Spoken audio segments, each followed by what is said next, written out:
Salut. C'est comment? La forme?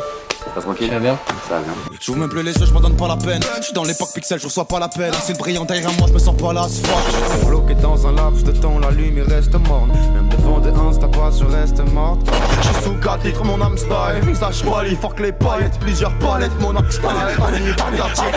J'suis sous 4 litres, mon âme style. Visage pâli, fuck les paillettes. Plusieurs palettes, mon âme style. Je kick depuis, tac, 6-7 ans, je crois. Un truc comme ça. Je pense que c'est un truc dans le genre, je kick depuis 6-7 ans. On va dire j'ai 20 ans, tu vois. Mais ouais, je kick depuis plutôt jeune. Ouais, j'ai commencé du coup vers 12-13 ans, un truc dans le genre. Et je viens du 7-8. Je viens de Vélizy, banlieue parisienne, dans le 7-8.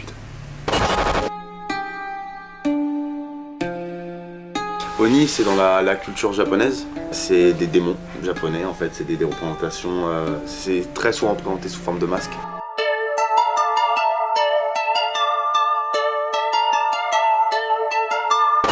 Le sens veut dire caché, dissimulé.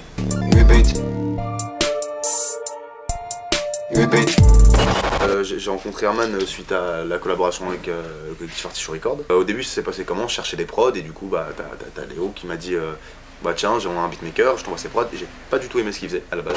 Et puis un jour je vais chez lui et il me semble pour enregistrer quelque chose donc je passe la soirée chez lui, on sort une bouteille et là il me sort une instru, je fais oh j'aime bien ça tu vois. Et je commence à kicker et on a trippé complètement.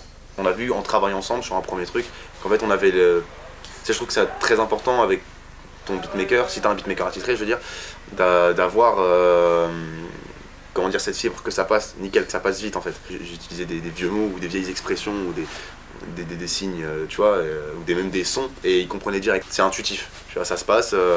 Je lui envoie un son, je dis gros il me faut t'es chaud pour faire une prod comme ça, il me fait ah ouais je vois direct le truc, bang ça part. En fait, et ça se fait très rapidement. Non mais c'est pas grave, t'inquiète. C'était prévu qu'on dérive. Okay. La dérivation était anticipée. Mais ouais, et une fois des rappeurs qui viennent poser sur des trucs. Attends frère, il y a juste ça qui me casse. Voilà.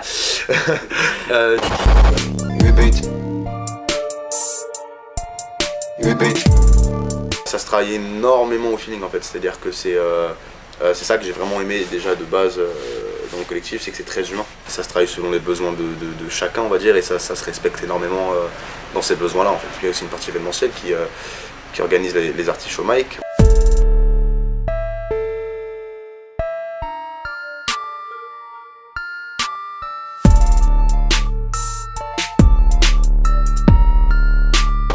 Ça a permis de me cadrer à fond en fait. Tu sais, des fois t'as envie d'aller trop rapidement et c'est un peu en mode non, tu vois, genre t'inquiète poto, fais-moi confiance. Je savais que la musique était un business mais je savais pas du tout comment ça marchait.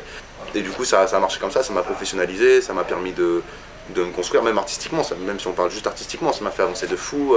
Tu te surpasses en fait, tu te surpasses que déjà t'es avec des gars comme Herman qui est un très très bon beatmaker, un musicien exceptionnel et du coup ça te met une sorte de petite concu tu vois aussi et puis ça se pousse chacun, ça m'a poussé je pense, dans tous les aspects ça m'a fait du bien en fait puis là même vas-y je vais parler comme un gosse tu vois mais c'est tout con mais tu rencontres des gars tu sais que t'écoutais quand t'étais petit tu vois, c'est en mode tu dis putain c'est lourd en fait tu vois, c'est cool, ouais. Ça avance, ça marche, ils m'ont permis de trouver un studio, la CSB d'ailleurs que je remercie énormément.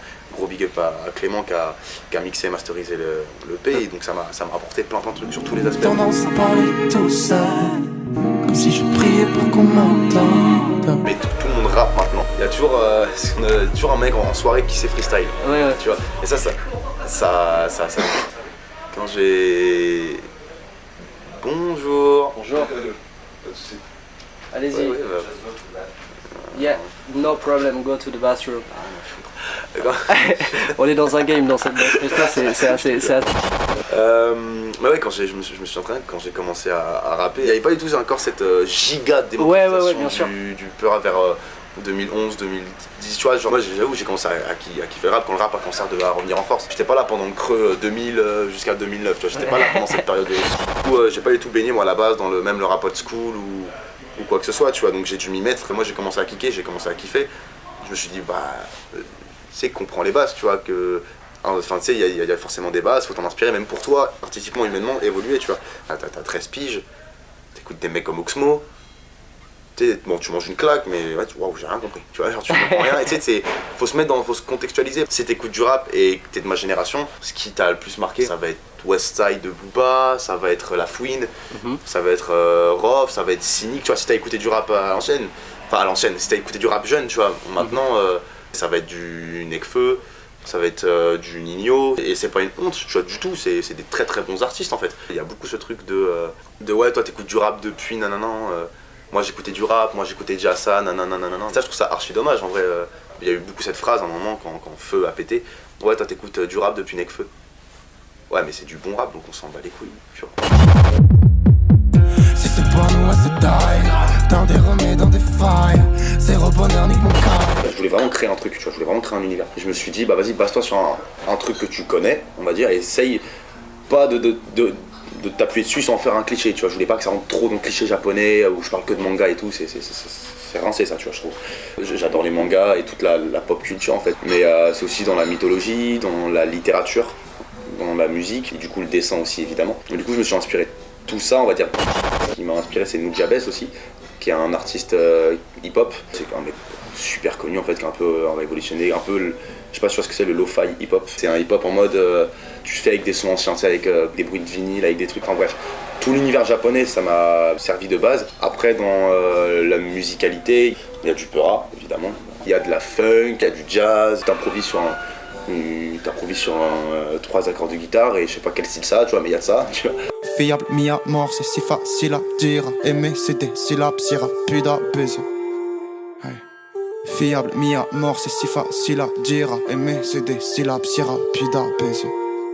Le rapport à la sexualité et tout, et à l'amour, aux femmes, au désir, c'est un truc que je trouve déjà artistiquement ultra intéressant à développer, parce qu'il y a tellement d'axes, en fait, tu peux aller sur tellement de trucs. Là, je crois que j'en parle dans presque chacun de mes morceaux. Alors, c'est pas le thème principal forcément, mais c'est présent dans chacun de mes morceaux. Fiable, mi à mort, c'est si facile à dire, aimer, c'est des syllabes si rapides à baiser. Enfin, il n'y a pas non plus un milliard de sens cachés, tu vois, c'est la désillusion, comme tu as dit, par rapport à l'amour, à la tromperie. Mais du coup, ouais, dans l'EP en général, je développe pas mal sur la relation que je peux avoir avec les filles. Et ce truc, par exemple, j'en parle dans New Yokai, qui est un son en gros qui est limite dédié, on va dire, au dégoût. Je trouvais ce sentiment super intéressant t'es avec une meuf en soirée, tu fais un bail, et en fait, toi t'es en mode t'es dégoûté, genre elle te dégoûte. Tu vois, mais en fait, moi c'est comme ça que j'ai ressenti, mais c'est toi qui te dégoûte. J'ouvre même plus les yeux, je m'en donne pas la peine. Je suis dans l'époque pixel, je reçois pas la peine. J'ouvre même plus les yeux, je m'en donne pas la peine. En fait, c'est plus forcément un truc, on va dire, d'ego trip conscient en fait. C'est ces moments, j'avoue, ça m'arrive, et je l'écris dans le 8 bits, hein, c'est ces moments où t'es en mode, de toute façon, c'est tous des blaireaux. T'as forcément ce truc, il y a des fois, t'arrives et pas tu te sens supérieur, mais t'as la pression d'avoir un truc, de voir quelque chose que les autres voient pas et ça te rend ouf. C'est aussi, après, il y a aussi un autre sens qui est un truc qui est très présent dans ma vie et dans mes textes, c'est la spiritualité. Et je pense clairement, après là, ça peut être un peu bizarre dit comme ça, mais qu'on voit beaucoup mieux les yeux fermés que les yeux ouverts. Les vrais trucs sur lesquels s'attarder, c'est ce que tu ressens et c'est ce qui est pas forcément biaisé parce que tu le vois physiquement ou quoi. Après là on part dans on peut partir dans un débat spirituel et là on peut avoir 4 C'est bon, on a les bougies, on est bien, vas-y, sors la table de Ouija, on est au calme. Je te jure, on peut avoir 4 heures d'interview, ça peut se faire, mais Zéro bonheur, nique mon caille. Je me sens au New Yokai. Si c'est pas nous, c'est taille. Dans des remèdes, dans des failles. Zéro bonheur, nique mon quartier. Je me sens au New Yokai. À la prochaine et... oh là là, la mise en scène, ta race. Vraiment, mais c'est carré, mon frère, c'est carré. Ça fume ça.